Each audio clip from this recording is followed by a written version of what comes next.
काहीच नव्हतं जीवनात. काय म्हणतोय? अरे कुठंच नव्हतो आम्ही आणि काहीच नव्हतं आमच्या जीवनात. आणि त्यांच्याच कृपेमुळं आज लिहायला लागलोय कवनात. हा पुढं चंदन गुरुमुळं उंच आमचं नाक. हा चंदन गुरुमुळं उंच आमचं नाक. वा हा हे वाटे गुरुमुळं उंच आमचं नाक. ए रक्षक दादा, अरे माझी बदादा. अरे माझी बदादा.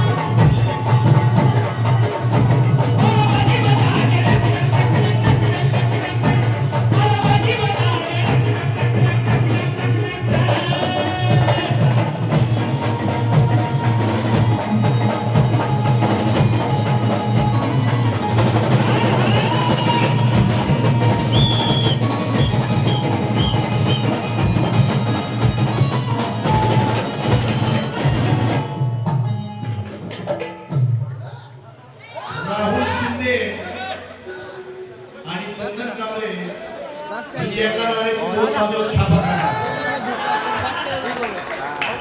प्रचार कोणाला बी करू द्या, मत मलाच मिळणार आहे, मला माहिती आहे. प्रचार सगळ्याचा करचाल, पण राहुल शिंदेचा अंतकरण मला माहिती आहे, चंदन कांबळेचं अंतकरण राहुल शिंदेला माहिती आहे. आनंद शिंदेचा पट्टा आहे, पण मला पहिल्यापासून आमचं भावाभावाचं नातं आहे. प्रचार लय केला दुसरीकडचा, पण मत द्यायला मला आलाय पट्ट्या. राहुल शिंदे आणि या लेकराचं कौतुक करून 500 रुपये बक्षीस देऊन सन्मानित केलं, मनापासून आभार. आणि राहुल शिंदे आजपर्यंत गुरुपौर्णिमेला कधी आले नाही. बघा किती विशेष आहे. यात तर मजा काय सांगायची मला. राहुल शिंदे आजपर्यंत माझ्या गुरुपौर्णिमेला आले नाही, कारण त्यांचा गुरुपौर्णिमेचा माझा काही संबंधच नाही. कारण की आम्ही काय गुरु शिष्य नाही, आम्ही भाऊ आहे. आनंद शिंदे शिष्य आहे, आनंद शिंदे भाऊ आहे, आम्ही भावाचं नातं आहे. पण केवळ चंदन कांबळेला वाईट नको वाटायला म्हणून ह्या वर्षी आणले ते. नाहीतर ते वेगळं त्याचं गालबोट लागला असं त्यांना वाटलं असं. पण माझ्या अंतकरणात सगळ्यांमध्ये प्रेम आहे.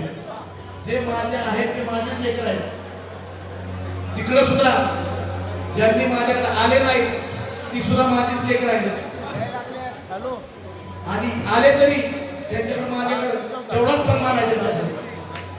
पण माझ्याकडे सुद्धा भाव नाही. माझं गुरु म्हणून जे कर्तव्य आहे तेच कर्तव्य आहे. आणि म्हणून सांगायचं माझी लाडकी लेक, तिला सुद्धा